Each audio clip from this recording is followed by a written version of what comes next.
जय कुंज बिहारी जय राधा माधव जय कुंज बिहारी जन वल्लभ जय गिरिवरधारी जय गिरिवरधारी जय गोपी जन वल्लभ जय गिरिवरधारी जय गिरिवरधारी यशोदानंदन ब्रज जन रंजन यशोदानंदन ब्रज जन रंजन यमुना तीरा वनचारी यमुना तीरा वनचारी जय राधा माधवा जय कुंज बिहारी जय राधा माधवा जय कुंज बिहारी हरे कृष्णा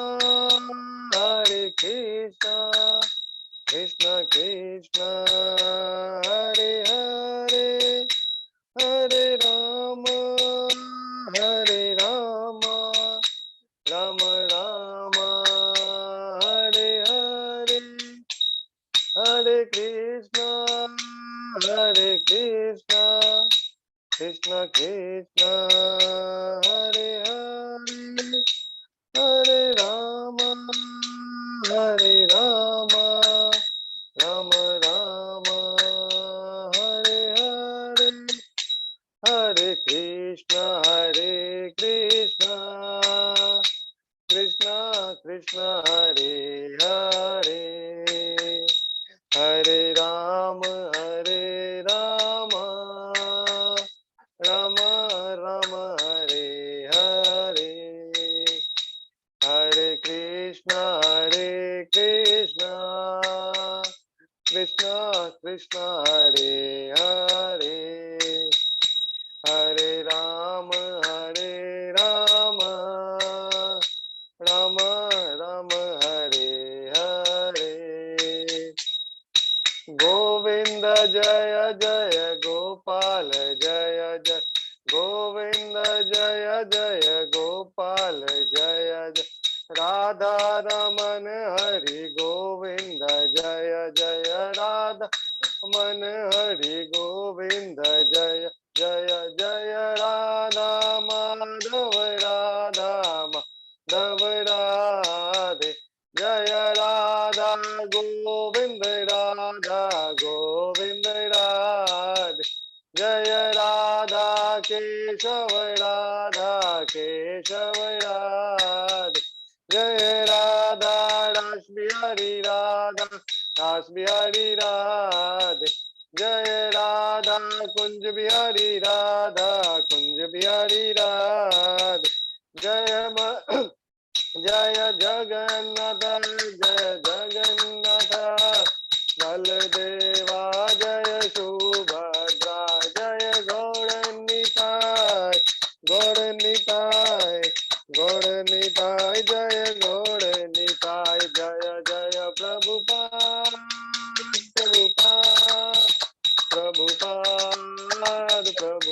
जय जय गुरुदेव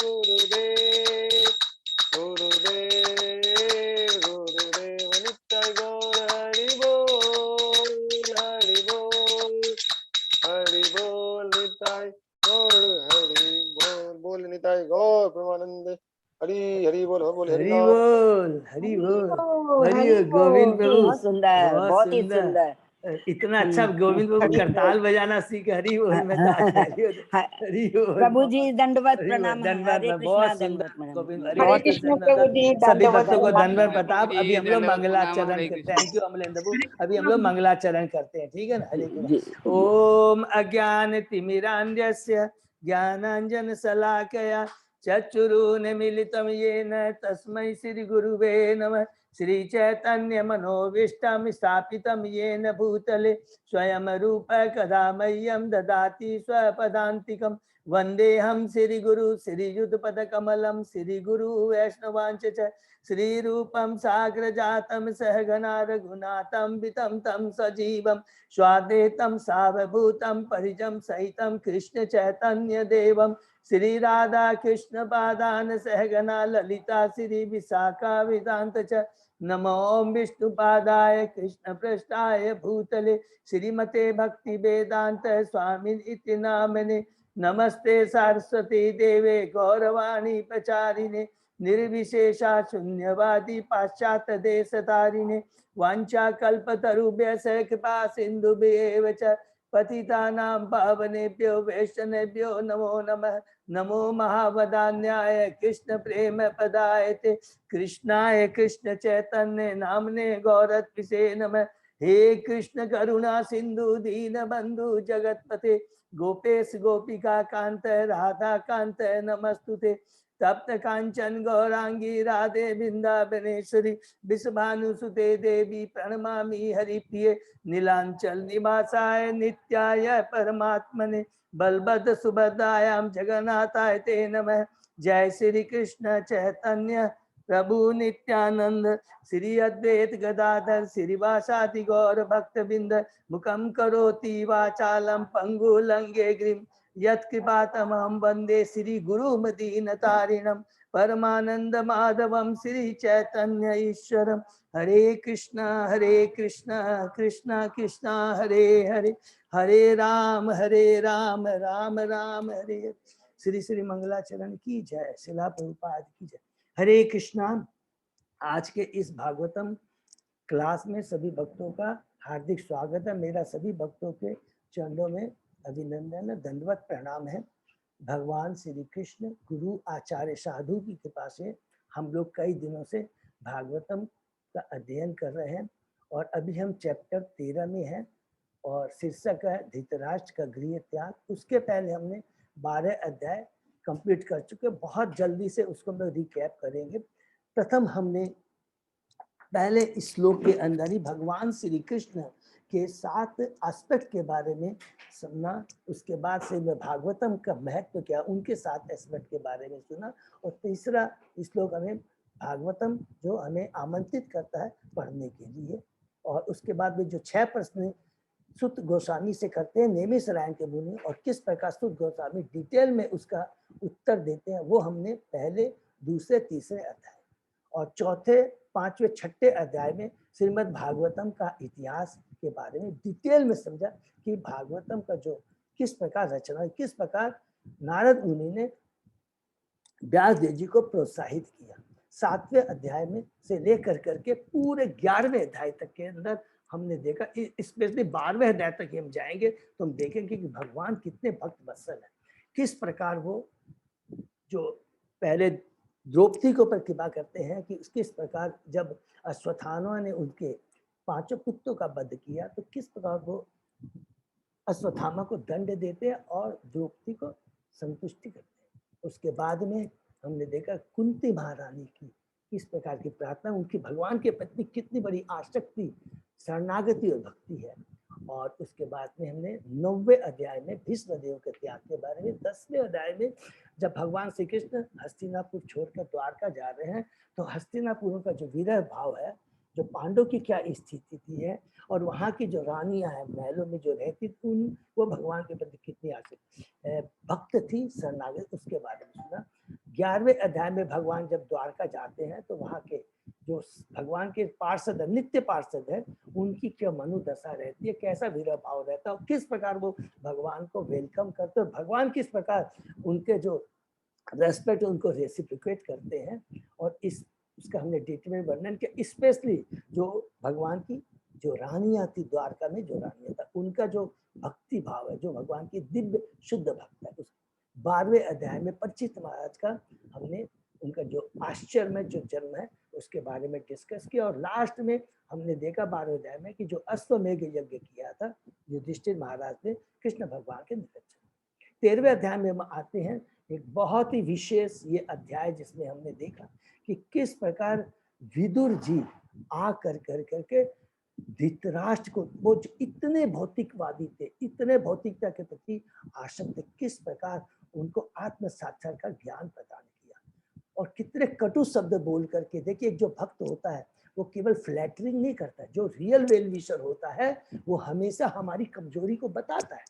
वही रियल गुरु है, वही हमारा वेल विशर है, न कि हमें खाली हाँ में हाँ भरे। नहीं, कैसे विदुर उनके भ्राता थे, छोटे भ्राता थे, और उन्होंने किस प्रकार धृतराष्ट्र को कहा कि तुम अभी भयभीत हो रहे हो और ये भयावह जो स्थिति है इसका कोई उपचार नहीं है।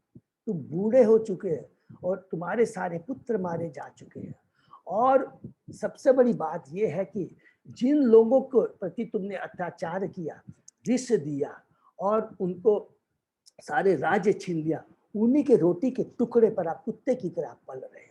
इस तरह की कटु बातें कर करके कहते हैं, और उनको जो आसक्ति थी उसको काट देते हैं।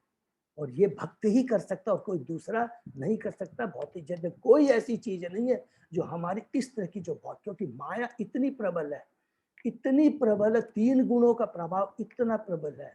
जब तक कोई शुद्ध भक्त का एसोसिएशन नहीं मिला तो वो हमारी आसक्ति नहीं काट सकता, जो कि विदुर ने धृतराष्ट्र के प्रति किया। और उनके बातों को सुन करके धृतराष्ट्र को ज्ञान प्राप्त होता है और वो घर छोड़ के चले जाते हैं। साध्वी गांधारी भी उनके संग में घर छोड़ करके चली जाती है।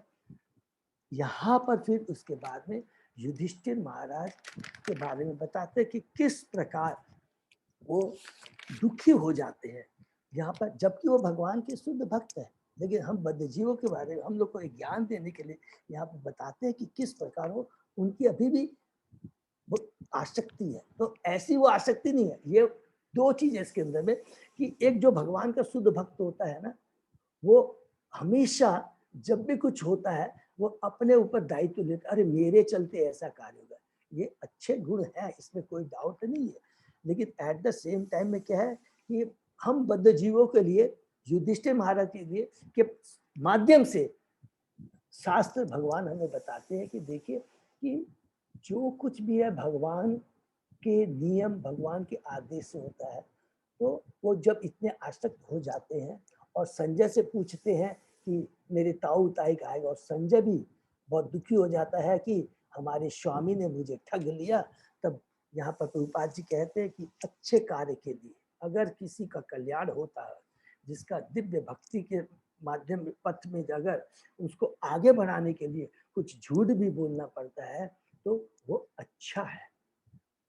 उद्देश्य खाली क्या रहता है उसके अंदर में, अपना स्वार्थ नहीं होना चाहिए, भगवान के आदेश का पालन होना चाहिए। तो उसके अंदर कुछ भी करता है। तो बहुत सुंदर सुंदर सनातन गोस्वामी ने, स्वयं प्रभुपाद जी ने कहा कि मैंने अपने घर के वासियों को धोखा दे के गया था, और जब वो इस प्रकार प्रायश्चित कर रहे थे, पश्चाताप कर रहे थे, तुरंत वहां पर नारद मुनि जी आकर करके वहां पर उपस्थित होते हैं। और नारद मुनि जी उनको कहते हैं, क्या बोलते हैं, बहुत इंपॉर्टेंट बात कहते हैं जो कि हमको बार बार याद करना है कि हे युधिष्ठिर, तुम्हें शोक नहीं करना।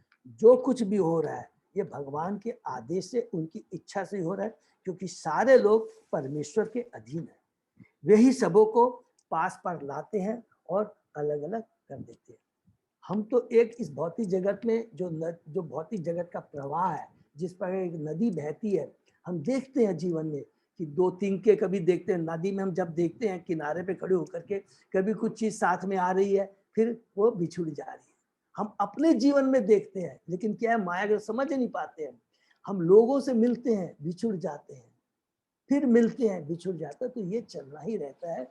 तो इसके अंदर में हमें करना क्या है ये ज्यादा इम्पोर्टेंट है, क्योंकि ये तो भौतिक जगत असत है और यह कभी रुकेगा नहीं। काल किसी के लिए इंतजार नहीं करता है। हमको उस बहते हुए समय में, धारा के अंदर हमें क्या करना है, यही चीज सीखना है। तो कल हम लोगों ने एक बहुत इंपॉर्टेंट जब कल सुना, उसको थोड़ा डिटेल में डिस्कस करते हैं।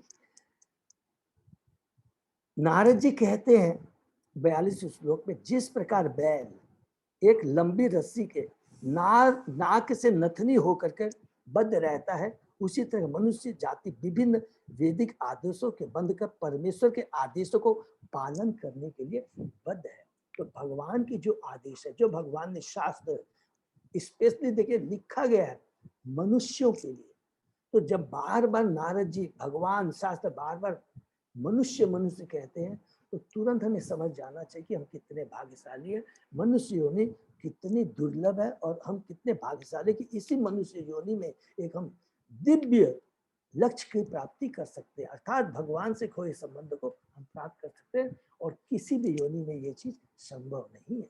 तो ये जब ये चीज बार बार याद रहेगी, ज्ञान होना एक अलग चीज है, हृदय में उतरना और जीवन में अपने आचरण में उतारना, वही एक्चुअली क्या अचीवमेंट है।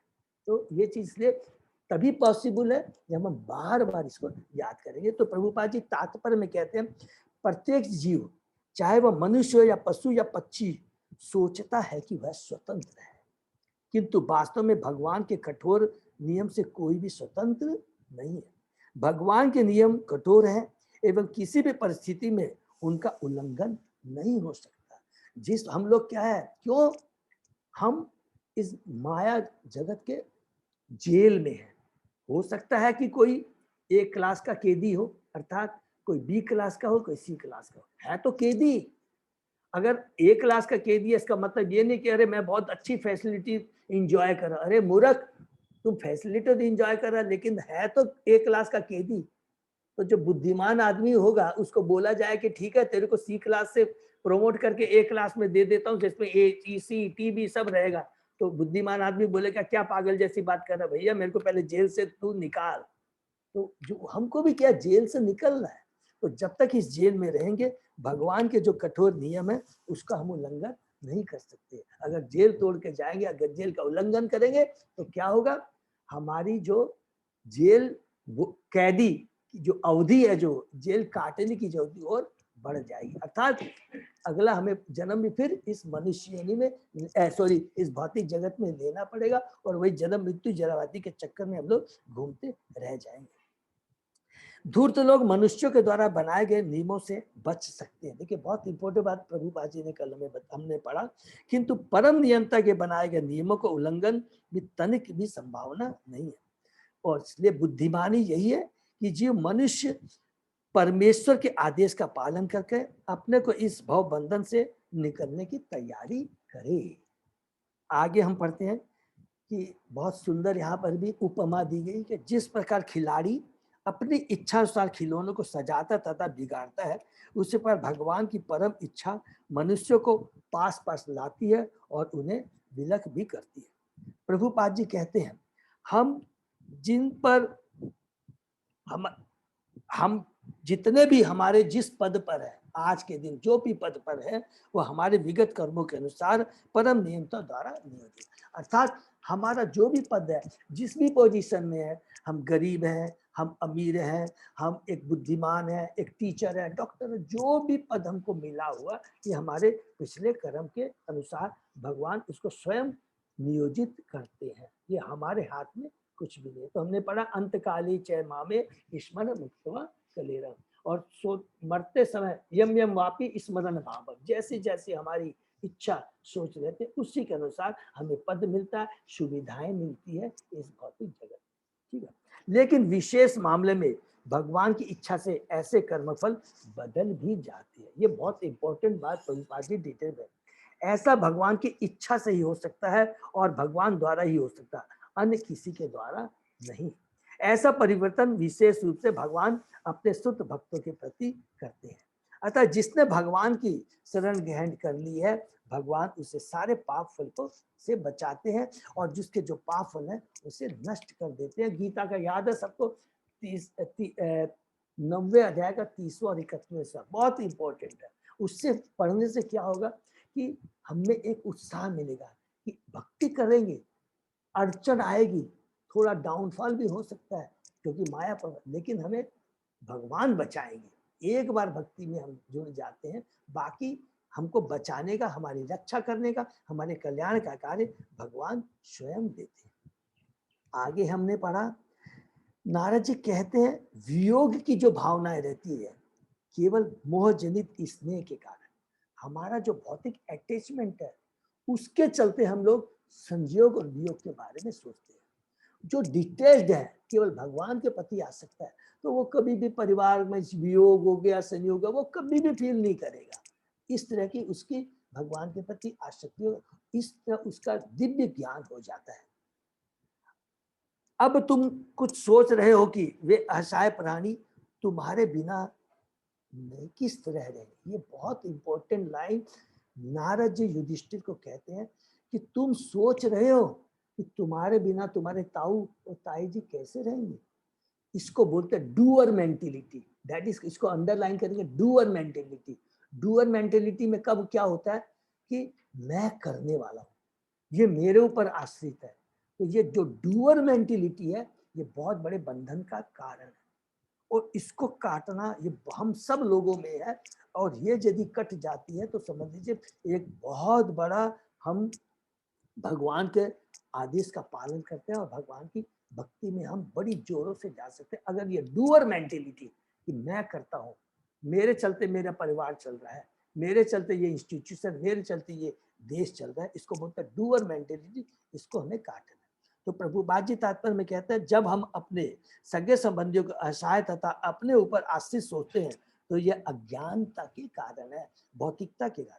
परमेश्वर के आदेश से प्रत्येक जीव को इस संसार में उसकी अर्जित स्थिति के अनुसार सुरक्षा प्रदान की जाती है। जो भगवान इस जगत में चींटी से लेकर हाथी तक जिसको भी इस भौतिक जगत में लाते हैं उसके लिए सारी व्यवस्था, खाने की व्यवस्था, रहने की व्यवस्था, उसकी सुरक्षा की व्यवस्था का जिम्मा भगवान स्वयं लेते हैं। हमें तो केवल अपने कर्तव्य का पालन करना चाहिए, क्योंकि परमेश्वर के अलावा अन्य कोई किसी को सुरक्षा प्रदान नहीं कर सकता। हरि बोल। क्यों सुरक्षा प्रदान नहीं कर सकता, ये बहुत इंपॉर्टेंट बात है जो कि हमने आगे श्लोक में कल पढ़ा था।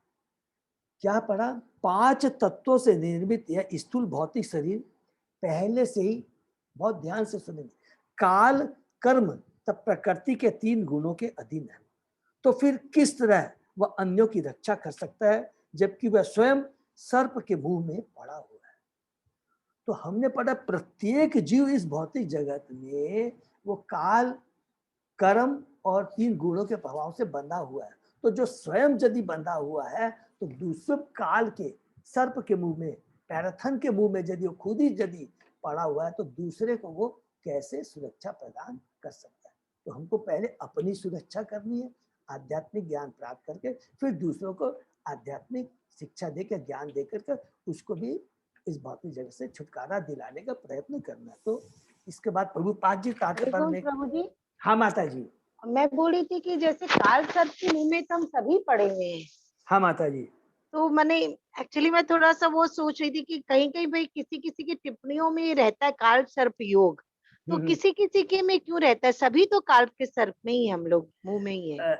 माता जी ये देखिए, वो कर्म के अनुसार ये जो आप हम लोगों ने पढ़ा था कि ये गृह और ये सब चीजें, ये बहुत सही चीज है, इसमें कोई गलत नहीं है। तो कर्मों के अनुसार सबका किस समय क्या मृत्यु लिखी है, क्या लिखा है, क्या कष्ट है, वो लिखा रहता है। तो ये जो बात लिखी है, समय एक होता है कि सबको जाना है, ये तो काल हो गया। ये कुछ इस ऐसा नहीं है कि कोई हमेशा शाश्वत रूप से भौतिक जगत में रहेगा, तो ये काल से कोई बच नहीं सकता। और बीच बीच में जैसे कि जैसे बोलते हैं ना, कई बार हम लोग बोलते हैं अकाल मृत्यु, इसका काल मृत्यु है, ये है, ये सारी चीजें हैं। इसमें शास्त्र में लिखा कि अगर इस तरह की कोई पूजा पाठ करते हैं तो उससे निवारण हो जाता है। लेकिन फाइनली जो काल है वो किसी को नहीं छोड़ता एक समय पर। समझ गए कि नहीं माता जी? तो हमने बहुत पढ़ा है, ये सब बहुत सिंपल चीज है। अभी पढ़ पढ़ के हम लोगों को बहुत कंसेप्ट क्लियर हो गया है कि स्व इच्छा मृत्यु, अष्ट सिद्धि, एक लोक से ऊपर जाना, ये सारी चीजें, बहुत चीजें हम इस भौतिक जगत में इस तरह की सिद्धियां, इस तरह की सारी चीजें हो सकती है। और शास्त्रों में इस चीज का वर्णन है, वेद वेदियों में लिखा है। तो ये बहुत बड़ी चीजें नहीं है। चीजें तो ये कंफर्म एक ही चीज है कि काल से कोई बच नहीं सकता, एक न एक दिन छोड़ के जाना है। हाँ प्रभु जी, वो जैसे सोनी माता जी से बात हुआ था एक बार, तो वो भी बता रही थी कि जैसे इस रंग का उनके टिप्पणी में भी है। तो फिर वो बहुत अच्छी बात बोली कि बोले कि हम लोग इतनी भक्ति करते हैं, हरि नाम करते हैं, तो हम लोगों को और कोई पूजा पाठ करवाने की जरूरत भी बिल्कुल क्यों। दरकार नहीं, क्योंकि अभी हमने पढ़ा है, अभी हमने थोड़ी देर पहले पढ़ा है कि भौतिक जगत में कर्म, काल और गुणों से सब बंधे हैं, लेकिन भक्त के लिए भगवान की एक स्पेशल प्रोटेक्शन रहता है, अभी हमने पढ़ा। और भगवान क्या करते हैं कि हमारे यदि कर्म, चाहे वो कूट अवस्था में हो, चाहे बीज अवस्था में हो, माने जैसे बीज की अवस्था में हो, पौधे की अवस्था में हो, पेड़ की अवस्था में, फूल से फल, जिस भी अवस्था में एकमात्र भगवान श्री कृष्ण उसको नष्ट कर सकते हैं। पाप करने की प्रवृत्ति को नष्ट कर कर करके हमें इस भौतिक जगत से छुटकारा दिला सकते हैं, वो केवल भगवान कर सकते हैं, अदरवाइज सबको ये भोगना पड़ेगा। ठीक है मीनू माता जी, ओके। हरे कृष्ण प्रभु जी। हाँ माता जी। जैसे वो जो पंडित भी करेगा काल सर्प योग की पूजा, तो वो खुद बंधन में है, वो कहाँ से किसी को मुक्ति हरी दे सकता है? बोल, हरी बोल, बिल्कुल ये एकदम सही कहा। अगर जिसके भगवान में विश्वास हो जाएगा फिर वो किसी चीज पर, क्योंकि उसको मालूम है कि यहाँ पे चींटी से लेकर के हाथी तक, सॉरी पूरा ब्रह्मा जी तक सब में लिखा है, वो जन्म मृत्यु जयवैती के चक्कर में बंधे हुए हैं। ये बार बार याद करेंगे तो फिर हिम्मत नहीं हारेंगे। तब क्या होता, भक्त क्या होता, हमने क्या पढ़ा था, भक्त निर्भय हो जाता है। जब तक भय रहता है तब तक हम लोग असमंजस में रहते हैं, और अलग अलग तरह का उपचार, अलग तरह के पंडित, ढोंगे पंडित हो, जो भी हो, अलग अलग चीजों में हम लोग फंस जाते हैं। क्या बोलते हैं, हम लोग फंस जाते हैं। ठीक है ना, तो इसका हमको ध्यान रखना है। प्रभुपाद जी कहते हैं, बद्ध जीव पूरी तरह प्रकृति के वश में होता है, जो काल तथा कर्म द्वारा अपने विभिन्न गुणों के आदेश पर चलती है।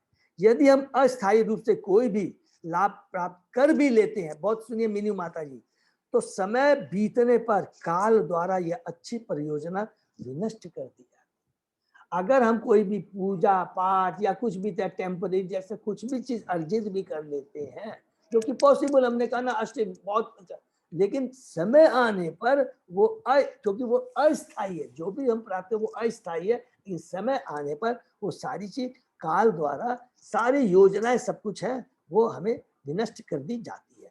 अतः कोई भी जीव काल रूपी सर्प दंश से बच नहीं सकता, अर्थात कोई ये नहीं कह सकता मैं अमर हूं। देखिए एकदम सिंपल चीज, हमने कुछ दिन पहले पढ़ा था कि हिरण्यकशिपु ने इतनी तपस्या की थी, ब्रह्मा जी खुद आके कहते हैं अगर मैं ही मृत्यु से बंधा हूं, मैं ही काल से बंधा हूं, तो मैं तेरे को अमृत का तुमको वरदान कैसे दे सकता हूँ। हम लोग भूल जाते हैं माँ, हमेशा यदि याद रखें तो हम कभी चक्कर में नहीं फंसेंगे। करेंगे क्या, केवल भगवान की भक्ति में लग जाएंगे। अतः कोई भी जीव काल रूपी सर्प दंश से डसने से नहीं बच सकता। इस काल स्वरूप अर्थात प्रकृति के तीन गुणों के चंगुल से बचने का एकमात्र सर्वश्रेष्ठ उपाय भक्ति योग है। और लास्ट जो हमने पढ़ा था ये भी बहुत इंपॉर्टेंट है कि जो बिना हाथ वाले हैं, जो हाथ वाले वो हाथ वालों के शिकार है, जो पाँव से भीन है वो चौपाओं के शिकार है, निर्बल सबल के भोज्य है, और ये सामान्य नियम है कि एक जीव दूसरे का भोजन बना हुआ है। तो ये भगवान ने ये व्यवस्था बना रखी है, ये प्रकृति का नियम है। जहां तक मनुष्यों की बात है, बहुत ध्यान से सुनेंगे, उसे शास्त्रों के नियम का पालन करता है, जो कि अन्य पशुओं द्वारा संभव नहीं है।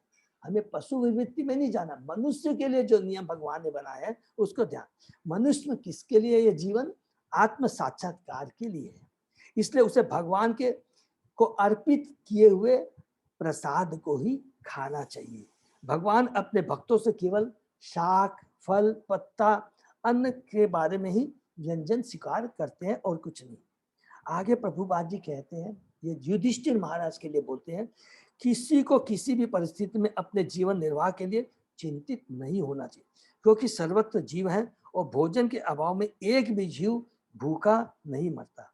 नारद जी युधिष्ठिर महाराज को कहते हैं कि भोजन के अभाव में अपने चाचाओं के कष्ट भोगने के चिंता तुम्हें न करे, क्योंकि वे जंगलों में उपलब्ध शाक को भगवान के प्रसाद के रूप को रूप में प्राप्त करके जीवित रह सकते हैं और इस प्रकार मोक्ष प्राप्त कर सकते हैं। तो तुम्हारी जो डूअर मेंटेलिटी है, तुम जो सोचते हो कि उनका क्या होगा, वो कैसे जिएंगे, ये जो तुम्हारी चिंता है, ये सोच है, ये तुम्हारा भ्रम है, जो तुम्हारी भौतिक आसक्ति, इसको तुम काट दो। ये बार बार नारद जी युधिष्ठिर महाराज को बता रहे हैं। लेकिन युधिष्ठिर महाराज तो भगवान के शुद्ध भक्त है, लेकिन फिर भी क्या है कि माया इतनी प्रबल है, नंबर 1। दूसरा, और बेसिकली हम बद्ध जीवों को ये चीज समझाने के लिए, ये दिव्य ज्ञान प्रदान के लिए नारद जी बार बार इस चीज को रिपीट करते हैं। तो आगे हम लोग अब पढ़ते हैं, ठीक है। ओम नमो भगवते वासुदेवाय, ओम नमो भगवते वासुदेवाय, ओम नमो भगवते वासुदेवाय। नारायण नमस्कृत्य नरं चैव नरोत्तमं देवी सरस्वती व्यासं ततो जयम् उदीरे। नष्ट प्रायेषु अभद्रेषु नित्यं भागवत सेवया भगवती उत्तम श्लोके भक्ति भव नष्ट की। आराधयो भगवान ब्रजेश तनय ततदाम वृंदावनम रमया काचिदुपासना ब्रजवधू वर्गेण या कल्पिता।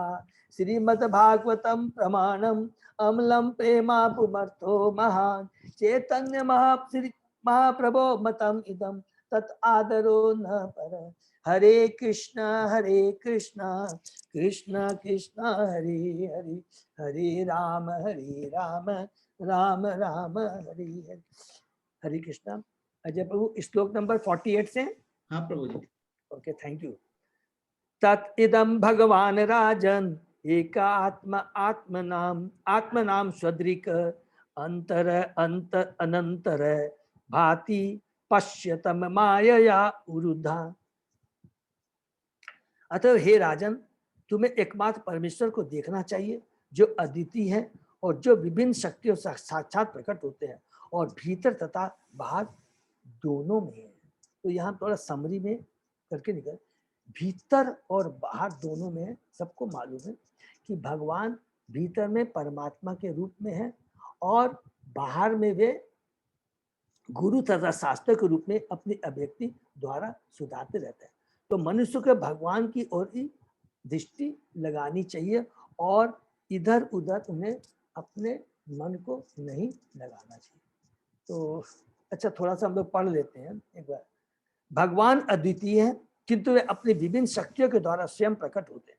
क्योंकि वे स्वभाव से आनंदमय है, जीव भी उनकी तटस्था शक्ति के प्राकट्य है। गुणों में वह भगवान से एक है और भगवान के बहिरंगा तथा अंतरंगा शक्तियों के भीतर तथा बाहर दोनों ही जगह असंख्य जीव है। चूंकि आध्यात्मिक जगत भगवान की अंतरंगा शक्ति की अभिव्यक्ति है, अतः जो जीव उस अंतरंगा शक्ति के भीतर है वह बहिरंगा शक्ति से दूषित हुए बिना गुण में भगवान के समान है। जीव भगवान से गुणों में एक होकर भी जगत के कलमश के कारण विपरीत रूप में दिखता है तो वो क्या है, उसकी चेतना शुद्ध है, भगवान का अंश है, वो भी सच्चिदानंद है, लेकिन भौतिक जगत में आकर करके वो 3 गुणों के प्रभाव में आकर उसकी चेतना क्या है, कलुषित हो जाती है और इस प्रकार वो 3 गुणों से बंध जाता है, इसलिए उसको बद्ध जीव कहते हैं। अतः उसे जगत में तथाकथित सुख तथा दुख का अनुभव होता है। ऐसे अनुभव क्षणिक होते हैं और उसने आत्मा पर कोई प्रभाव नहीं पड़ता। ऐसे क्षणिक सुख तथा दुख की अनुभूति अपने भगवान से ही समतुल्य गुण की विस्मृति के कारण होती है। जो हमने पढ़ा कि जब हम भगवान से अपना संबंध छोड़ देते हैं और माया के चक्कर में बंधन में पड़ जाते हैं, उसी समय ये द्वंद्व जो है, सुख दुख लाभ आदि का अनुभव होता है। लेकिन एक बार जिसको आत्म साक्षात्कार हो जाता है, दिव्य चेतना प्राप्त कर लेता है, उसके बाद में वो बिविल्डर नहीं होता है।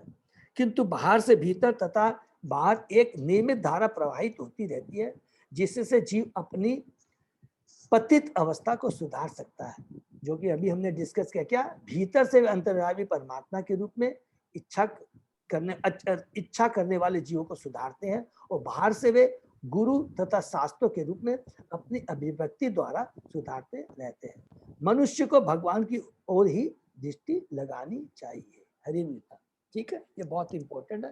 तो नेक्स्ट श्लोक में हम जाते हैं। श अयम अद्य महाराज भगवान भूत भावना काल रूप अवतीर्ण अश्याम अभावाय सुर द्विषाम। वे ही भगवान श्री कृष्ण सर्वभक्षी काल के वेश काल रूप में अब संसार के द्वेषी लोगों का सर्वनाश करने के लिए पृथ्वी पर अवतरित हुए हैं। मनुष्य की दो श्रेणियां यहाँ पर बता रहे हैं कि नारद जी ये जो भगवान है इनके ये आने का उद्देश्य क्या था, है? तो अभी है भी बोल सकते हैं, क्योंकि अभी युधिष्ठिर महाराज को मालूम नहीं है कि भगवान इस धरा से चले गए हैं, डिसअपियर हो गए, इसलिए यहाँ पर कहते हैं। ठीक है, मनुष्य की दो श्रेणियां हैं, द्वेषी तथा आज्ञा पालक। क्योंकि परमेश्वर एक है और वे सभी जीवों के पिता हैं, अतएव द्वेषी लोग भी उन्हीं की संतान है, लेकिन वे असुर कहलाते हैं। परमात्मा के आज्ञाकारी जीव देवता कहलाते हैं, क्योंकि उन्हें जीवन का भौतिक बोध कलुषित नहीं बनाता। असुर लोग न तो केवल भगवान के अस्तित्व से इनकार करके द्वेष दिखाते हैं, अपितु वे अन्य समस्त जीवों से भी द्वेष रखते हैं। जगत में असुरों के प्राधान्य को कभी कभी भगवान उनको पूरी तरह विनष्ट करके ठीक करते हैं और पांडव जैसे देवताओं का राज्य स्थापित करते हैं, जो कि भगवान ने कुरुक्षेत्र के युद्ध में किया। दुर्योधन जैसे असुर बुद्धि वालों को, नास्तिक को, उनको पद से हटा कर करके जो भगवान के भक्त हैं, जो देवताओं के जिनमें गुण, उनको वो सिंहासन पर बैठाते हैं। छद्म रूप में उनकी काल नाम की उपाधि महत्वपूर्ण है। वे रंच मात्र भी घातक नहीं है, अपितु वे सच्चिदानंद रूप है। जो भक्त है उनके सामने उसका वास्तविक रूप प्रकट होता है, किंतु जो अभक्त है उनके लिए वे काल रूप में प्रकट होते हैं, जो उनका कारण रूप है। भगवान का यह कारण रूप असुरों को तनिक भी सुहावना नहीं लगता, अतः वे अपने को सुरक्षित अनुभव करने के लिए यह समझ कर कि उनका विनाश नहीं होगा, भगवान को निराकार मानते। बहुत इंपॉर्टेंट है, इसको अंडरलाइन करेंगे। देखिए कितनी बड़ी बात यहाँ पर लिख दी गई है कि जो असुर होते हैं और सुर, दो ही लोग होते हैं, सुर और असुर। असुर क्या होते हैं, वो कुछ भी नहीं देखते, क्योंकि वो इतने गलत कार्य करते हैं, वो हमेशा चिंता में ग्रस्त रहते हैं, रजोगुण तमोगुण के प्रभाव में रहते हैं। तो उस केस में क्या होता है कि काल, भगवान काल के रूप में उसको दंड देने के लिए हमेशा उसके सामने आते हैं। ठीक है, नंबर 1।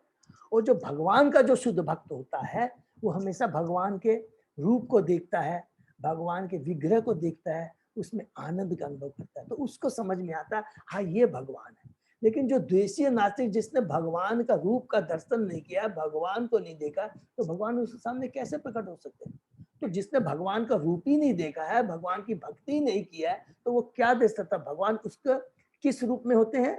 काल के रूप में रहते हैं। वो अपने को प्रकट नहीं करते हैं, अपना सुंदर मनोहर रूप नहीं दिखाते हैं। और चूंकि अब भक्त को भगवान का सुंदर रूप कभी देखा ही नहीं है, तो वो क्या सोचता? भगवान निराकार है। एकदम सबको कंसेप्ट किया, बहुत अच्छी बात यहाँ पे उपाधि है। लेकिन जो भक्त है, भगवान के बार बार दर्शन करता है, रूप को देखता है, तो हमेशा याद रखता है और अलग अलग रूप को देखता है। जैसे अजय प्रभु हमेशा आजकल हम लोगों को भगवान के अलग अलग दिखाते हैं, हम लोगों को इतना मेरे को अच्छा लगता है, मैं इतना हृदय से धन्यवाद देता हूँ। तो बहुत अच्छा, ये भी एक भक्त की बहुत बड़ी कृपा होती है। तो उससे देख करके भगवान के प्रति आकर्षण बढ़ता है, भक्ति बढ़ती है। ठीक है, तो ये होता है फर्क असुर और सुर में। दो ही चीज तरह के लोग होते हैं, सुर और असुर। सुर का मतलब जो भगवान को शरणागत है, और असुर जो भगवान के प्रति शरणागत नहीं। नेक्स्ट, निष्पादितम देव कृत्यम अवशेषम प्रतीक्षते तावत यूयम अवेक्षध्वम भवेत यावत यह ईश्वर। भगवान ने देवताओं की सहायता करने का अपना कर्तव्य पहले ही पूरा कर दिया है, और जो शेष है उसके लिए वे प्रतीक्षारत है। तुम सभी पांडव तब तक प्रतीक्षा कर सकते हो जब तक भगवान इस धरा पर। हरि बोल। देखिए यहाँ पर कितनी पावरफुल बात नारद जी भगवान को यहाँ पर बता रहे हैं कि भगवान ने अपना कर्तव्य पूरा कर दिया है, और अभी ये नहीं कहा है कि वो और तुम भी इस धरा पर जिस पर्पज के लिए आए हो, अर्थात ये भगवान के शुद्ध भक्त हैं, और अब भगवान ने अपना सारा कार्य ड्यूटी पूरी कर दी है, और भगवान अब यहाँ से जाने वाले हैं, और तुमको भी अपनी जाने की तैयारी कर लेनी है। ये बहुत इंपॉर्टेंट, बहुत पावरफुल यहाँ संदेश नारद जी दे। तुम ज्यादा चक्कर में मत पड़ो कि मेरा क्या होगा, मेरे ताऊ चाचा का क्या होगा, ये सब भगवान के ऊपर छोड़ दे। ये तो भगवान की लीला है। तुम्हारा क्या कर्तव्य है, तुम उसको करते हुए, और जिस पर्पज के लिए भगवान की लीला में सहयोग देने के लिए आए थे, भगवान ने अपना कार्य पूरा कर दिया। तुम्हारा भी जब तक भगवान यहाँ पर तब तक ठीक है, और जैसे ही भगवान इस धरा पर से चले जाते हैं तो तुमको भी यहाँ से चले जाना है, क्योंकि सभी बात तब तक प्रतीक्षा कर सकते हो। तो उसके बाद क्या करेंगे जब भगवान यहाँ से, तो क्या करें, अर्थात वो इंडिकेशन देते हैं कि तुमको भी इस भौतिक जगत से छोड़ के चला जाना। भगवान अपने धाम कृष्ण लोक से, जो वैकुंठ लोक है, इस धरा के देव शासकों की सहायता करने के लिए तब तब अवतरित होते हैं जब वे उन असुरों द्वारा अत्यधिक सताए जाते हैं। परित्राणाम साधु विनाशाय च दुष्कृतम्। जो न केवल भगवान से अपितु उनके भक्तों से भी द्वेष करते हैं, जैसा कि ऊपर कहा जा चुका है। बद्ध जीव अपनी रुचि से भौतिक जगत के साधनों पर प्रभुत्व जताने के उद्देश्य से अपनी प्रबल इच्छा द्वारा प्रेरित होकर भौतिक संगति करते हैं और वे नकली स्वामी बन बैठते हैं, जो कि हम लोग बार बार डिस्कस करते हैं। प्रत्येक व्यक्ति नकली ईश्वर बनना चाहता है। ऐसे नकली ईश्वरों में प्रबल होड़ लगती है और ऐसे प्रतियोगी सामान्यतः असुर कहलाते हैं। और ये उसमें किस तरह की भावना रहती है, और इस तरह के लोगों की चेतना गुण कौन से होते हैं? एक्सट्रीमली रजोगुणी और तमोगुणी का मिश्रण रहता है। जब संसार में असुरों की संख्या बढ़ जाती है तो यह जगत भगवत भक्तों के लिए नरक बन जाता है। असुरों की वृद्धि के कारण जनता जो सामान्य रूप से भगवान की भक्ति करती है और उच्च लोक के देवताओं समेत भगवान के शुद्ध भक्त भगवान से उद्धार के लिए प्रार्थना करते हैं, तो भगवान या स्वयं अपने धाम से नीचे आते हैं या अपने भक्तों में से किसी को मानव या पशु समाज की गिरी दशा सुधारने के लिए नियुक्त करते हैं। ऐसी अशांति केवल मानव समाज में ही नहीं अपितु पशुओं, पक्षियों या अन्य जीवों के बीच भी है, जिसमें उच्च लोक के देवता सम्मिलित मचती रहती है। हमने बार बार देखा है इंद्र को भी वो कितना विचलित हो जाता है। पृथु महाराज ने अश्वमेघ करना शुरू किया तो वो विचलित हो गया, उनका घोड़ा चुरा के ले गया।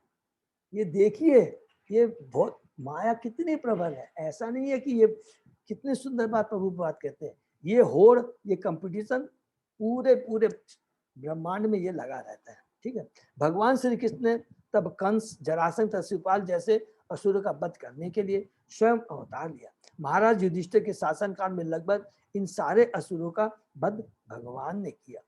कैसे किया? कुरुक्षेत्र के युद्ध में ला करके खुद स्वयं अलग अलग लीला कर करके मथुरा में सब जगह अलग अलग भगवान ने उन असुरों का वध किया। कुछ खुद किया, कुछ अपने भक्तों के थ्रू करवाया, उनको यश देने के लिए अर्जुन के माध्यम से, युधिष्ठिर के माध्यम से। अब वे अपने ही वंश यदुवंश के पूर्ण विनाश की प्रतीक्षा में थे, जो इस संसार में उनकी अपनी इच्छा से ही प्रकट हुआ था। ये बहुत इंपॉर्टेंट है। देखिए, अब वो किसके विनाश में थे? यदुवंश के विनाश में। वे अपने नित्य धाम जाने के पूर्व इस वंश को समेट लेना चाहते थे।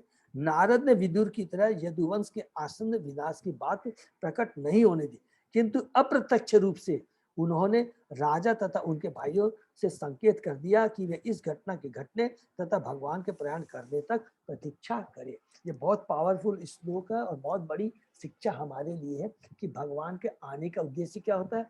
भगवान लीला करने के लिए, एक अद्भुत कार्य करने के लिए, धर्म की स्थापना करने के लिए, भक्तों को आनंद प्रदान करने के लिए वो क्या है, अपने भक्तों को साथ लेकर यहाँ आते हैं। और यहाँ कितनी बड़ी बात लिखा है, जो यदुवंश के थे, क्योंकि भगवान के पार्षद है। हमको रियलाइज, वो भगवान के पार्षद है और वो भगवान के समान ही शक्तिशाली है। तो उनको अगर भगवान पहले जी अप्रकट हो जाते हैं तो दो कारण होगा कि जब वो भगवान उनके प्रिय भगवान उनके नहीं रहेंगे तो भगवान की अनुपस्थिति में वो पागल हो जाएंगे। तो भगवान चाहते थे कि उनको पहले हम तुरंत यहाँ से विदा करें, उसके बाद भगवान। नंबर 1। दूसरा, वो इतने शक्तिशाली हैं और भगवान नहीं रहते हैं, कलयुग आने वाला है। तो ये सब आचार्यों की टिप्पणी है। और अगर वो कुछ भी गलत या कुछ अशुभ प्रवृत्ति में लिप्त हो जाते हैं तो उनको मारने वाला कोई नहीं रहेगा, वो इतने शक्तिशाली। तो अलग अलग ये है। तो इसलिए भगवान चाहते कि उनको मेरे जाने के पहले उनको यहाँ से हम विदा कर दें। ठीक है। नेक्स्ट, धृतराष्ट्र स भ्रात्रा गांधार्या च स्वभार्यया दक्षिणेन हिमवत ऋषिणाम आश्रमम गतः। अब यहाँ पर नारद मुनि बता रहे हैं कि धृतराष्ट्र और गांधार्य जो जंगल में चले गए, किस प्रकार वो जीवन वहां पर यापन कर करके इस भौतिक जगत से चले जाएंगे। हे राजा, आपके बड़े चाचा धृतराष्ट्र, उनके भाई विदुर तथा उनकी पत्नी गांधारी हिमालय के दक्षिण की ओर गए हैं, जिधर बड़े बड़े ऋषियों के आश्रम है। नेक्स्ट, श्रोतो भी सप्तभी यावे स्वर धुनि सप्तधा व्यधात सप्ता नाम प्रीतये नाना सप्त श्रोत प्रचक्षति। यह स्थान सप्त स्रोत 7 द्वारा विभाजित कहलाता है, क्योंकि यहाँ पर पवित्र गंगा नदी का जल 7 शाखाओं में विभाजित हो जाता है। ऐसा महान सप्तर्षियों की तुष्टि के लिए किया गया था। नेक्स्ट, स्नात्वा अनुशवनम स्वनम तस्मिन् हुत्वा च अग्नि यथा विधि अपभक्ष उपशांत आत्मा श आस्ते विगत एषण। इस समय सप्त स्रोत के तट पर धृतराष्ट्र नित्य 3 बार प्रातः, दोपहर तथा संध्या समय स्नान करके अग्नि यज्ञ संपन्न करके तथा केवल जल पीकर अष्टांग योग करने में लगे हैं। इससे मनुष्य को मन तथा इंद्रियों पर संयम रखने में सहायता मिलती है और वह पारिवारिक स्नेह संबंधी विचारों से सर्वथा मुक्त हो जाता है। हरि बोल। तो यहाँ पर योग के बारे में बताते हैं, तो किस प्रकार अपने इंद्रियों को वश में कर सकते हैं, माने डिटैचमेंट। हाउ, जो ज्ञानी है वो भी डिटैचमेंट करते हैं, योगी है वो भी डिटैचमेंट के लिए ही वो करते हैं, योगी लोग। ठीक है। तो थोड़ा सा तात्पर्य में पढ़ते हैं। योग पद्धति इंद्रियों तथा मन को वश में करने तथा उन्हें पदार्थ से आत्मा की ओर मोड़ने की यांत्रिक विधि है, मैकेनिकल विधि है। इसकी प्रारंभिक विधि है आसन, ध्यान, आध्यात्मिक विचार, प्राणायाम, समाधि तथा परम पुरुष परमात्मा का साक्षात्कार। इस तरह की यांत्रिक विधि से आध्यात्मिक पद तक उठने के लिए कुछ विधान नियत किए हैं। दिन में 3 बार स्नान करना, जहाँ तक संभव उपवास करना, आसन मारकर मन को आध्यात्मिक विषयों में एकाग्र करना तथा धीरे धीरे विषय से मुक्त होना। ये विधि है कि किस प्रकार हम ये भौतिक चीजों के प्रति जो आसक्ति है इससे छूट सकते हैं। ठीक है।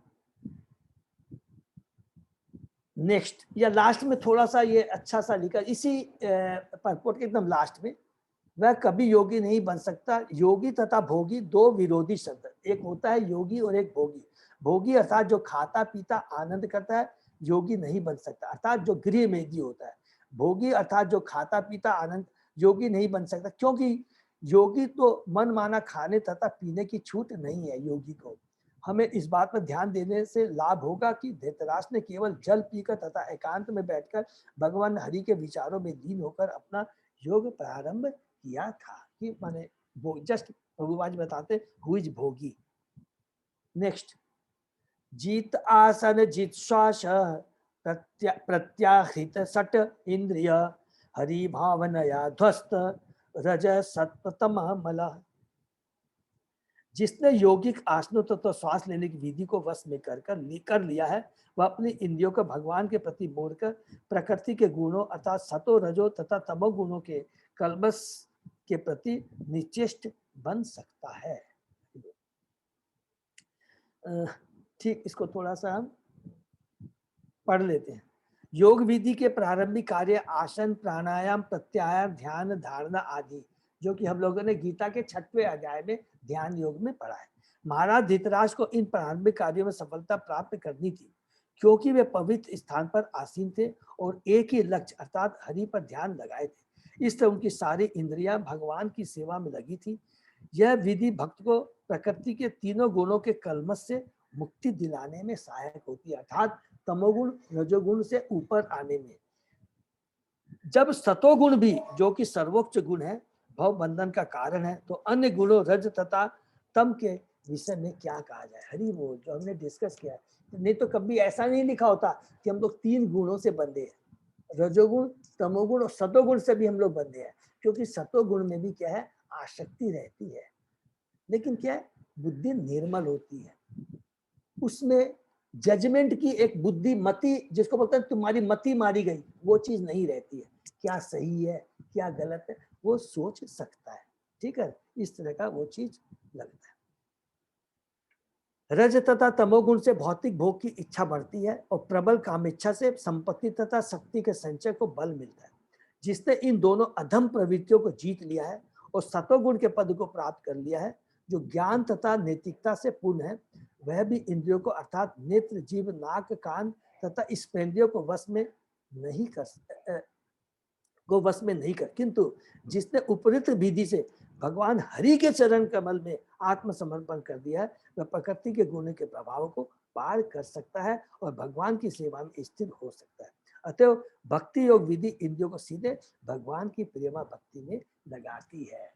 तो ये हमारा पढ़ने का विश्वास हुआ कि इस कलयुग में, जो कि बार बार भगवान ने गीता में अल्टीमेटली जाके बोले हैं कि हमें अभी ये सब न तो पॉसिबल है और न करने की दरकार है। केवल भगवान की भक्ति करने से स्वतः ही सारी इंद्रियां भगवान की सेवा में लग जाती है और हम लोग की चेतना और हमारे सारी विचार जितने भी अच्छे सद्गुण है स्वतः ही भक्त में अपने आप आ जाते हैं। उन गुणों को अर्जित करने के कोई अलग से कोई योग या कोई भी अन्य प्रयास करने की दरकार नहीं होती। नेक्स्ट, विज्ञान आत्मनि संयोज्य क्षेत्रज्ञे प्रविलाप्य तम ब्रह्मणि आत्मनम आधारे घट अंबरम इव अंबरे। धृतराष्ट्र को अपनी शुद्ध सत्ता को बुद्धि में संयोजित करके तब परम पुरुष के साथ जीव के रूप में गुणों के एकात्मता के बोध सहित परम ब्रह्म के साथ तदाकार होना होगा। घटाकाश से मुक्त होकर उन्हें आध्यात्मिक आकाश तक उठना होगा। तो यहाँ पर नारद जी बता रहे हैं कि धृतराष्ट्र के लिए कि किस प्रकार वो तीनों गुणों से मतलब मुक्ति प्राप्त कर सकते, उसके लिए उसको क्या क्या करना होगा।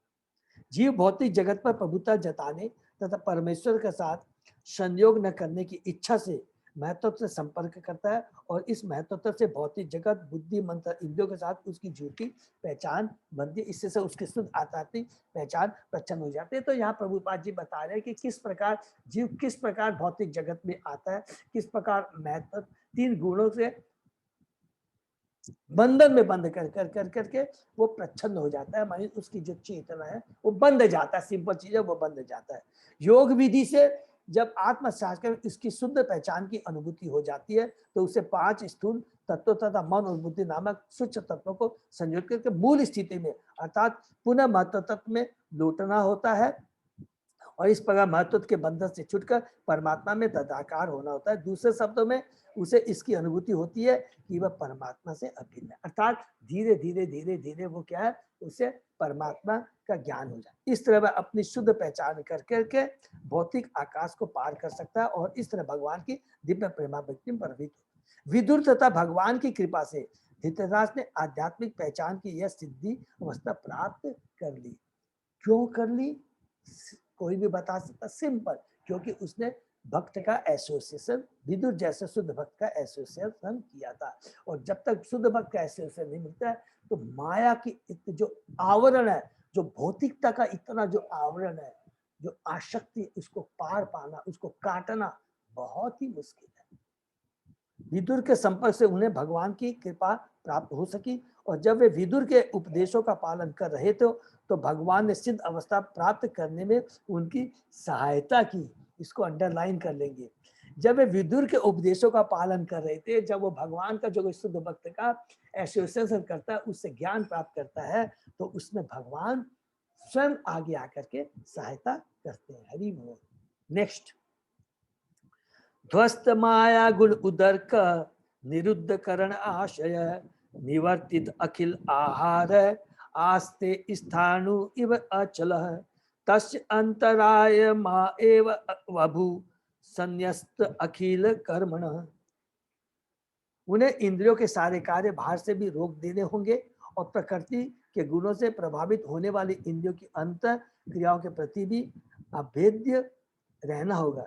इन सारे भौतिक कार्यों का परित्याग करने पर वे अचल हो जाएंगे और मार्ग के सारे अवरोधों को पार कर जाएंगे। हरि बोल। तो थोड़ा सा ये तात्पर्य फिर पढ़ते हैं। योग विधि से धृतराष्ट्र सभी प्रकार के भौतिक कर्मों से निषेधा अवस्था प्राप्त कर चुके थे। ये पहली 2 लाइन, और उसके बाद में 5 लाइन के बाद में हम लोग पढ़ते हैं। नारद ने महाराज युधिष्ठिर को सलाह दी कि वे अपने ताऊ की घर वापस लाने के प्रयास से उन्हें विचलित न करें। वे अब किसी भी भौतिक वस्तु के आकर्षण से परे थे। प्रकृति के गुणों की विभिन्न क्रिया विधियां हैं, किंतु प्रकृति के गुणों के भी ऊपर आध्यात्मिक गुण है जो परम है। निर्गुण का अर्थ है प्रतिक्रिया भी, आध्यात्मिक गुण तथा इसका प्रभाव अभिन्न है।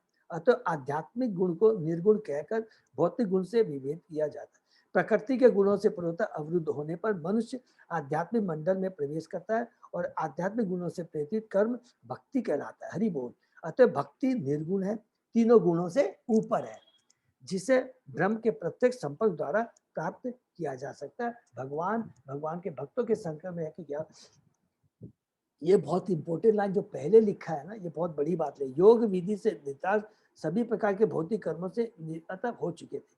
तो और यहाँ पर नारद ने महाराज युधिष्ठिर को सलाह दी कि वे अपने ताऊ को घर वापस लाने के प्रयास से उन्हें विचलित न करें। इसको बहुत इंपॉर्टेंट है, इसको अंडरलाइन करेंगे कि यहाँ पर जो भक्ति में जा रहा है, हमको तो क्या करना है, यहाँ पर इंडिकेट कर रहे हैं युधिष्ठिर महाराज, नारद जी युधिष्ठिर, अरे तुम उनको फिर भौतिकता में फंसाने के लिए भौतिक जगत में ला रहे हो, मत ऐसा काम मत करो। अभी वो किसके संग गए हैं? शुद्ध भक्त के संग गए, विदुर जी के संग गए हैं आत्म साक्षात्कार का ज्ञान प्राप्त करने के लिए। तो उसके उस आध्यात्मिक पथ में वो जा रहे हैं, उसमें तुम बाधा मत बनो। भौतिक आसक्ति पर अपनी प्रेम, भौतिक प्रेम मत दिखाओ। वो एक उच्च कार्य के लिए गए हैं और तुम पुनः उसको घर में ला करके उसको भौतिक जगत में फंसाना चाहते हो। ये एक प्रकार का इंडिकेशन है नारद जी द्वारा युधिष्ठिर को। तो हमारे लिए भी एक यही है कि ये नहीं है कि हम अपने लोगों को भौतिकता में लाए, ऑलरेडी हम लोग फंसे हुए हैं। बुद्धिमानी क्या है, जीवन का कर्तव्य क्या है, लोगों को भौतिकता से निकालना, भौतिक आसक्ति से निकालना। ठीक है। हरे कृष्णा प्रभु। Just I do not know क्या करना है। यस, यही विराम देना है या इसको खत्म कर देना है? 4 श्लोक है प्रभु जी ऐसे तो, लेकिन टाइम लग सकती है, कल विराम करते। ओके ठीक है, कल करते हैं। हरे कृष्णा सबको बहुत। हरे कृष्ण प्रभु, दंडवत प्रणाम। हरे कृष्णा हर्षा माता जी, दंडवत प्रणाम। बहुत हरे कृष्णा प्रभु जी, दंडवत प्रणाम। प्रणाम प्रभु जी। हरे कृष्णा दंडवत प्रणाम, दंडवत प्रणाम प्रभु। ये नारद जी, तेरा प्रश्न था। हाँ प्रभु जी, हरे कृष्णा दंडवत प्रणाम। थोड़ा म्यूट करेंगे तो अच्छा है। हरे कृष्णा। शायद मेरे ख्याल से बिमला माता जी का प्रश्न है और अरुण प्रभु आप भी कुछ बोलना चाह रहे हैं? नहीं प्रभु जी। हरे कृष्णा। ओके, बिमला माता जी आप थोड़ा अपना प्रश्न कर, बाकी तो म्यूट रखेंगे प्लीज। प्रभु जी, एक जन से ऐसे बात हो रही थी, वो इस्कॉन डिवोटी तो नहीं है, लेकिन ऐसे बात हो रही थी उनसे चर्चा, तो उन्होंने बताया कि जैसे कि जब हम 84 लाख योनियां पार करके मनुष्य योनि प्राप्त करते हैं, तो उन्होंने कहा कि फिर वापस मनुष्य दूसरे योनि में नहीं जाता है। तो हमने कहा ऐसे कैसे हो सकता है? यदि आदमी कोई कर्म ऐसे करेगा तो उसको तो फिर वापस दूसरे योनि में जाना पड़ता है। तो वो बोली कि नहीं, ऐसा नहीं होता है। तो इसी के लिए मैं आपसे प्रश्न पूछा। हाँ माता जी, इस तरह के लोगों से हम लोगों को तर्क नहीं करना है।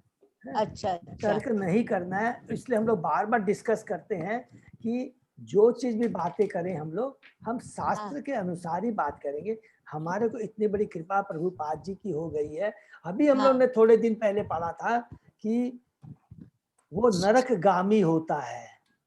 अभी हमने थोड़े दिन पहले पढ़ा था ना कि अगर वो मनुष्य योनि मिल करके के मनुष्य के जैसे कार्य नहीं करता है और अपने जो दे क्या याद करता है, याद सब कीजिए और रिपीट कर लेते हैं 2 मिनट कि दुर्भाग्यवश आजकल के जो गृहस्थ होते हैं बेड पर ही बैठ करके चाय पीते हैं पशुओं की भांति बिना कुछ स्वच्छ हुए, और बच्चों को भी इसी तरह की लत लगा देते हैं और सारे के सारे लोग नरक गामी होते हैं। पढ़ा था कि ना?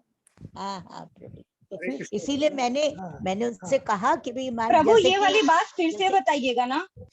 माता जी हमने लिखा था, पढ़ा था कि जो भगवान ने जो गृहस्थ है, देखिए सिंपल चीज है कि इसे सब लोग नोट कर लेंगे, जितना भी प्रभुपाद जी ने हमारी एकदम क्लैरिटी कर दिया, सुर और असुर,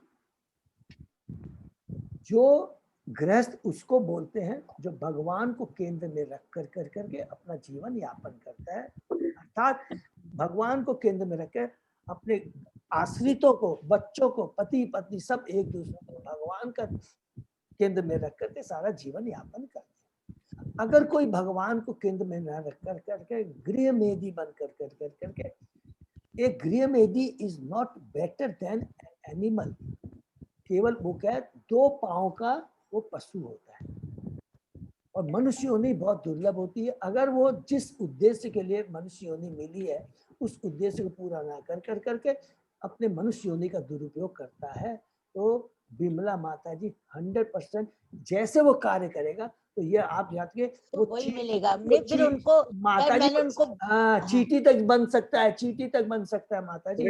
हाँ तो अभी मैंने हमारे उनको मोहन बाबू कुछ बताएंगे। बहुत सब लोग बहस नहीं, मैंने उनसे बहुत बहस नहीं की, बहस नहीं लेकिन वही करना मैंने चाहिए। फिर मुझे जड़ भरत की याद आई कि जब वो हिरण में आसक्त हो गए थे, इतने महान पुरुष थे, तब उनको जब हिरण की योनि मिल सकती है तो हमें क्यों नहीं मिल सकती है? यस माता जी, हाँ बिल्कुल। हाँ। और मोहन प्रभु अभी बताएंगे माता, इस तरह के लोगों से ज्यादा तर्क नहीं करना। प्रभु जी मैं जड़ भरत की कहानी सोच रहा था।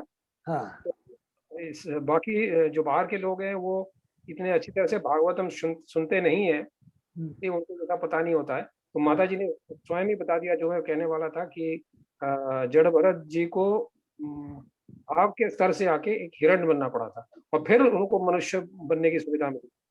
तो ऐसे बहुत सारे प्रमाण हैं शास्त्रों में, तो ऐसा कोई कह नहीं सकता कि मनुष्य बन गए तो मनुष्य रहेंगे, ये सब मनगढ़ंत बातें, मनगढ़ंत बातें हैं। हाँ, और उतना मोहन प्रभु बहुत धन्यवाद, उन्होंने बहुत सुंदर बताया। और जब वो आप भरत महाराज की बात बताते हैं तो उसमें 2 चीज हम सबको बोल सकते हैं कि एसोसिएशन इज वेरी इंपॉर्टेंट। कल युग में हम संन्यास वर्जित है, और तीसरा जो भगवान की भक्ति करता है, किसी कारण से भी हमारा डाउनफॉल हो जाता है या कुछ भी हो सकता है, माया प्रबल है, तो भक्ति कभी विनष्ट नहीं होती, जैसे कि भरत महाराज की थी, उनकी भक्ति कभी भी विनष्ट नहीं। ये बहुत इंपॉर्टेंट पॉइंट है, अगर ये चीज मन में धार लेंगे ना तो हिम्मत नहीं हारेंगे। ये बहुत इंपॉर्टेंट, पूरी भगवत की भगवान ने जो वर्ड कह दिया, न में भक्ता प्रणश्यति, मेरी भक्त का विनाश नहीं होता, भक्ति कभी विनष्ट नहीं होती है। आप इनको ले लीजिए, भरत महाराज ले लीजिए, अजामिल को ले लीजिए, किसी को भी ले लीजिए, ठीक है माता जी। लेकिन ये जो बातें है ना, तो ठीक है, जैसे ये मोहन प्रभु ने बताया कि वो प्रॉपर जब तक शास्त्र नहीं पढ़ते हैं तब तक प्रॉपर एसोसिएशन नहीं मिलता माता जी। देखिए हम अपने मन गढ़ से कुछ नहीं बोल सकते कि मेरे हिसाब से डिवोटी तो नहीं है, कोई बात नहीं, डिवोटी नहीं, दर्शन शास्त्र पढ़ती हैं। हाँ, तो उनको आप जरूर बोलेंगे, उनको इनकरेज कीजिए कि आप प्रभुपाद जी की ये बुक्स पढ़िए, ये सब उनको इनकरेज कीजिए तो अच्छा रहेगा। हरे कृष्णा। तो ये हम विराम देते हैं। मुझे अनाउंसमेंट था ना, वो शेल्टर और आश्रय का बोलेंगे उसके। हाँ प्रभु, हरे बहुत बहुत धन्यवाद अजय प्रभु। एक बहुत इंपॉर्टेंट अनाउंसमेंट था, शायद मैंने पोस्ट किया है कि दीक्षा के लिए पहले जैसे होते हैं ना शेल्टर लेना, है, और आकांक्षा एंड शेल्टर लेना होता है, तो वो फॉर्म भेजा गया है, पोस्ट किया गया है। तो जिन भक्तों की इच्छा है 12 जुलाई को, जो ऑलरेडी क्वालिफाइड है दीक्षा के लिए, बहुत ध्यान से सुनेंगे, लेकिन जो अभी क्वालिफाइड नहीं है, जो खाली इनिशिएशन लेने की इच्छा आकांक्षा, तो वो प्रिस्क्राइब फॉर्म फिलअप कर सकते हैं और 12 जुलाई को वहां पर उनका शेल्टर हो सकता है। हरे कृष्णा, ठीक है ना। और हरे कृष्णा सबको। हरे कृष्णा। दंडवत प्रणाम तो प्रभु। यही दंडवत प्रणाम। हाँ, दंडवत प्रणाम। हरे कृष्ण प्रभु दंडवत प्रणाम। हरे कृष्णा दंडवत हरे प्रणाम। कृष्ण प्रभु, हरे कृष्णा। हरे कृष्ण प्रभु जी दंडवत प्रणाम। हरे कृष्ण। प्रणाम प्रभु जी। हरे कृष्ण प्रभु जी दंडवत प्रणाम। धन्यवाद प्रणाम सही भक्तों का बहुत बहुत धन्यवाद। तो आज का हमारा सत्संग हरे कृष्णा प्रभु जी। हरे कृष्ण। और माता जी कोई भजन करवाएगी, वो जो भजन डिस्कशन हुआ था तो कोई तैयारी कीजिएगा, कल ये 13वां चैप्टर का विराम रहेगा। अभी इस चैप्टर की बात करना है प्रभु? हाँ करे तो बेटर ही थे, ये चैप्टर की बात कर सकते हैं। कल करें क्या? अगर कर ले तो कल, जैसे कल 40 श्लोक रहेगा तो समय मिल सकता है, या तो फिर नया चैप्टर स्टार्ट कर दीजिए, आप लोग बोलेंगे। ठीक है। ये तो कीर्तन भी कराएंगे, मेरे को मैसेज। हरिहरि विफल जन्म ना। हाँ हाँ तो ये सबको भेज देते हैं भजन, सबको एक बार पढ़ लेंगे घर में, नहीं तो सबको समझ भी नहीं आएगा फिर। ठीक है, नित्य भागवत में भेज देते हैं हरिहरि विफल जन्म। ठीक है प्रभु जी। हरे हरे हरे कृष्ण। हरे कृष्ण। वैष्णव गीत में है माता जी? हाँ वैष्णव गीत में है। आप भेज दीजिएगा, हम लोग के पास नहीं है। हाँ हमारे पास भी नहीं है, आप भेज दीजिएगा। ठीक है प्रभु। हरे कृष्ण। हरे कृष्ण।